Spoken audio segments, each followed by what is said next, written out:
Shalom, shalom, l'Église et corps du Christ, shalom, mes frères et sœurs dans le Seigneur, partout où vous vous situez dans le monde entier. Que le Dieu de paix et de grâce vous bénisse et vous enrichisse de sa miséricorde, compassion divine et vous partage son amour infini. Alléluia.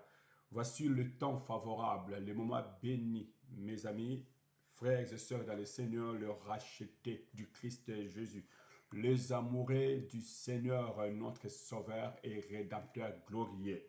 Nous allons, mes amis, sans plus tarder, consacrer cet instant à sa présence et lui permettre de nous parler, de prononcer un seul mot. Vous savez, la Bible dit, mon juste vivra par la foi. Et la Bible rajouta encore que l'homme ne vivra pas que du pain, mais vivra de toutes les paroles que le Seigneur prononce. Et à cet instant, Dieu veut également prononcer un mot, une parole pour une âme.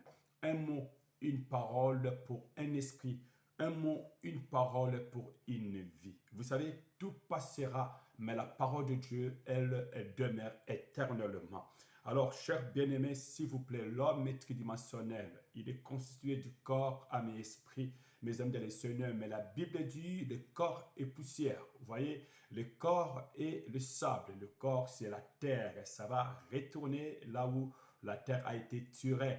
Vous voyez, mais quant à l'âme, la Bible dit, voici toutes les âmes sont à moi, dit l'Éternel. Parce que c'est lui qui nous a fait, c'est lui qui nous a créés. Alors, sans plus tarder, je vais bénir cet instant pour le mot dont le Seigneur va prononcer pour, mes amis, la mission, mes amis de l'Évangile, pour la mission, mes amis de l'œuvre salvatrice, l'œuvre de la rédemption qui a sauvé l'univers, mes amis, l'humanité. Prions. Dieu bénit cette parole. Chaque Saint-Esprit, oint d'autorité, oint de la plénitude, oint de la puissance, oint d'inspiration et de la révélation, cette parole. Qu'une vie dans le bout du monde, dans les contrées du monde, puisse, Seigneur Dieu, être tirée, Seigneur, sortie, Père éternel, sauvée là où cette âme, Père éternel, demeure.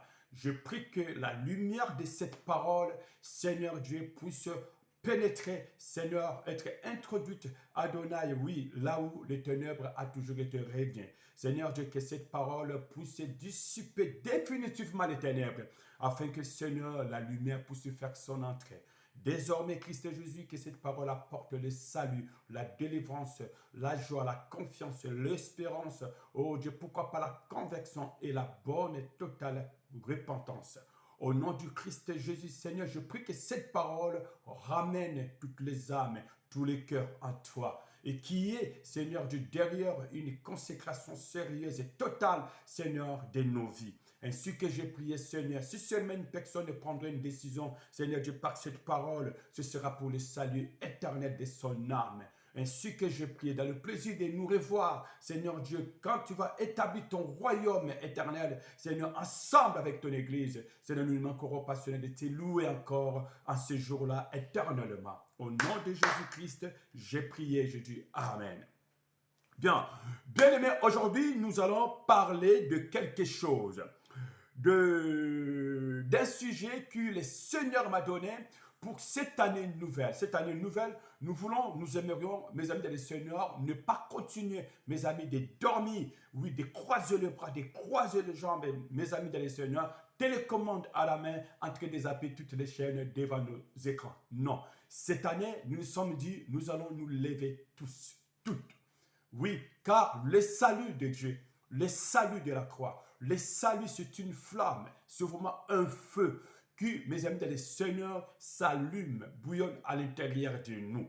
Ce qui revient à dire que le salut n'est pas, mes amis dans le Seigneur, un oreiller de paresse. Le salut, mes amis, c'est vraiment une flamme, plus que même le volcan. Vous voyez, donc vous ne devez pas prendre du salut, mes amis, de l'œuvre et de la conviction et de la repentance de votre vie, mes amis dans le Seigneur, de répondre à l'appel du Christ comme un oreiller, mes amis, de paresse, où vous ne faites rien avec. Non, il faut que ce salut, mes amis dans le Seigneur, puisse agir. Puisse, mes amis dans le Seigneur, oui, travailler, mes amis dans le Seigneur, et aussi accomplir la mission par laquelle vous êtes appelés et choisis. Vous n'êtes pas sauvé par hasard. Vous êtes sauvé pour devenir aussi un instrument afin que par toi, par vous, le Seigneur sauve, délivre, bénisse, mes amis, guérisse et aussi change des vies. Alléluia. Sans plus tarder, mes amis dans le Seigneur, nous parlerons où nous allons parler à cet instant même d'un sujet que le Seigneur a voulu qu'on puisse tous, mes amis dans le Seigneur, bénéficier. Le sujet, je l'ai intitulé « Chercher ». Chercher comme verbe. Oui, chercher.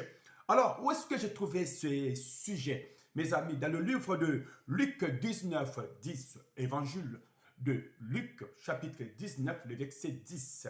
La Bible dit que nous allons lire quand même les passages, comme ça au moins ça va nous aider beaucoup. Qu'est-ce que la Bible dit dans le livre de Luc, chapitre 19, mes amis, le verset, tout simplement le verset 10. Qu'est-ce que la Bible dit? Alléluia, gloire soit rendue à notre Dieu. La Bible dit, car le Fils de l'homme est venu pour chercher et sauver ce qui était perdu. Vous voyez, donc le Fils de l'homme, nous parlons du Christ, nous parlons du Verbe, nous parlons de l'oracle, nous parlons de la théophanie, nous parlons de Dieu, nous parlons de l'incarnation de la parole de l'Esprit qui avait, mes amis dans le Seigneur, désormais porté la chair, devenu Emmanuel, Dieu parmi les hommes. Nous parlons de cette parole-là, nous parlons de cet homme-là, nous parlons du Messie, lui qui est notre salut, lui qui est notre Rédempteur. Alors, il dira dans la maison des Zachée. Il va dire à Zachée, écoutez, le salut est entré aujourd'hui, parce que toi aussi, tu es l'un des fils d'Abraham. Et dans les versets, mes amis, 10, il va rajouter, il va dire, car le Fils de l'homme est venu.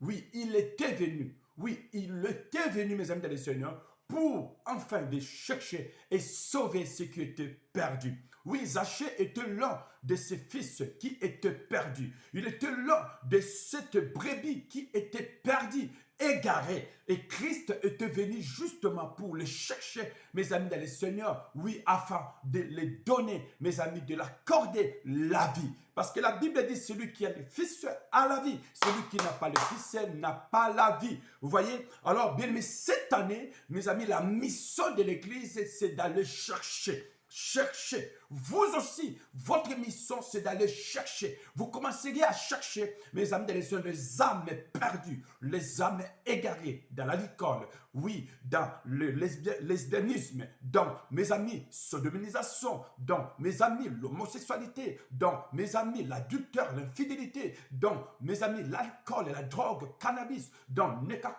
narcotiques, dans tout ce qui, mes amis, dans le Seigneur, ronge l'âme, tout ce qui ronge l'esprit, tout ce qui pourrissent, mes amis, le foie, le poumon, le cœur, le rein de beaucoup de mes amis de la jeunesse, voire même de l'univers. Voilà pourquoi, mes chers amis, notre mission aussi, c'est d'aller chercher. Christ a cherché et il a trouvé Zachée. Zachée, le salut était entré dans sa maison, mes amis, dans le Seigneur. Voyez, donc, ça, c'est le premier exemple que j'avais voulu donner, mes amis, à vous comme à moi. Il y en a beaucoup des Zachée, il y en a beaucoup des Zachée qui sont, mes amis, tout autour de nous, où nous vivrons. Donc, nous avons l'évangile, nous avons reçu le salut pour aller sauver les autres. Alors, deuxième passage, Marc chapitre 1, le verset 17. Qu'est-ce que la Bible dit? Dans Marc chapitre 1, le verset 17, la Bible dit ceci, je lis la parole du Seigneur. Et Jésus leur dit, venez à ma suite et je vous ferai devenir pécheurs d'hommes. Je commence au verset 16. Comme il marchait le long de la mer de Galilée, il vit Simon et André, le frère de Simon. Vous voyez, Jésus était en train de marcher. Mes amis, il n'est pas dit que Jésus était resté dans sa maison. Il était resté, mes amis, les jambes croisées, le bras aussi croisé, mes amis, en train de manger la table pleine. Non, la Bible dit que Jésus marchait, était en train de marcher au bord, mes amis, de la mer. En marchant, c'est là qu'il y a eu cette rencontre avec Simon et son frère André. Et Jésus va jeter les filets. C'est-à-dire, il va leur annoncer le bel évangile de salut et les appela. Il va leur dire, venez et je vous ferai le pécheur d'hommes. C'est Pierre. mes amis dans le Seigneur, qui dans sa première prédication, mes amis dans le Seigneur, dans le livre des Actes 3, la Bible dit, bien aimé, que 3000 personnes, sans parler, mes amis dans le Seigneur, des femmes et des enfants, ont été convertis, frères et sœurs dans le Seigneur. Le même Pierre, accompagné avec Jean, mes amis dans le Seigneur, devant le temple, mes amis, il y avait un paralytique qui était là. Pierre dira, nous avons ni l'or ni l'argent, mais au nom de Jésus-Christ, lève-toi et marche. Vous voyez, donc cet homme se leva aussitôt et commence à sauter et à louer à Dieu, accompagnant les apôtres et entrant avec eux dans le temple afin d'adorer, de louer le Seigneur. Vous voyez, les gens ont vu ce miracle. Cet homme qui était mendiant, mes amis, le Seigneur, mendiant, pardon, qui son travail consistait, mes amis, à demander à manger le monde ou le pain. Mes amis, il demandait tout, mes amis, comme moyen de survivre. Mais vous allez voir que ces jours-là, Pierre lui a donné pas autre chose. C'était pas le monde, c'était pas le pain, c'était pas le chikwang, c'était pas des légumes, c'était pas les poulets nus, mes amis dans le Seigneur, le brochette, mais c'était ni les poissons, mais c'était la parole. Et cette parole, c'est le Christ. Jean chapitre 1, verset 1, mes amis, à 12. Au commencement était la parole, et la parole était avec Dieu, et la parole était Dieu. Vous voyez, l'Emmanuel, la théophanie, la parole, mes amis, qui est Dieu, qui est esprit, est devenu chair. Voyez, le paralytique, mes amis, reçu la guérison, reçu le miracle, et le voilà debout, sauter, louer Dieu. Nous en avons plusieurs des paralytiques d'ici comme de là. Nous en avons de Pierre et des André d'ici comme de là. Mais si nous restons le bras croisé, nous restons, mes amis, les jambes croisées, nous restons, mes amis, dans nos maisons à l'intérieur, en train d'intercéder, de prier, et que nous ne descendons pas dans la rue, mes amis, nous ne faisons pas porte à porte, nous ne frappons pas dans des maisons, dans des portes de maisons, mes amis, ce sera difficile pour nous, mes amis, pour que nous ayons des rencontres avec des Simons et avec des Pierres que Dieu pourra utiliser, mes amis, dans les années à venir, comme des instruments redoutables, mes amis, qui de milliers de personnes peuvent et pourront, mes amis, oui, se convertir ou répondre à l'appel de la conviction ou de la repentance, de la consécration au Seigneur. Voyez, la Bible dit, comme il marchait, mes amis dans le Seigneur, il marchait. Et c'est là qu'il y a eu rencontre. Alors, mes amis dans le Seigneur, en marchant dans quelle intention, en marchant dans quelle pensée, en marchant dans quel désir, en marchant dans quelle vision, mes amis dans le Seigneur, c'était pas autre chose. Le but, il marchait, mes amis, dans le but de trouver. Il était en train de chercher des hommes et des femmes, mes amis, qui n'avaient pas la vie, mes amis, qui avaient besoin du salut, du pardon, de la délivrance, de guérison, de l'espoir, de la confiance, mes amis dans le Seigneur, ainsi de suite, de la bénédiction et non pas de la malédiction. De la consolation, mes amis dans le Seigneur. Et Christ l'a fait. Cette marche lui a permis, mes amis, de rencontrer Pierre et André, son frère. Voyez, alors si, mes amis dans le Seigneur, nous allons lire encore Luc chapitre 9. Luc chapitre 9, mes amis dans le Seigneur, le verset 2. Qu'est-ce que la Bible nous dit dans l'évangile de Luc chapitre 9? Je lis la parole du Seigneur, Luc chapitre 9, le verset 2. Voici ce que la Bible dit. Alléluia. Alors, il convoqua les 12 et leur donna puissance et autorité sur tous les démons et pour guérir les malades. Le verset 2.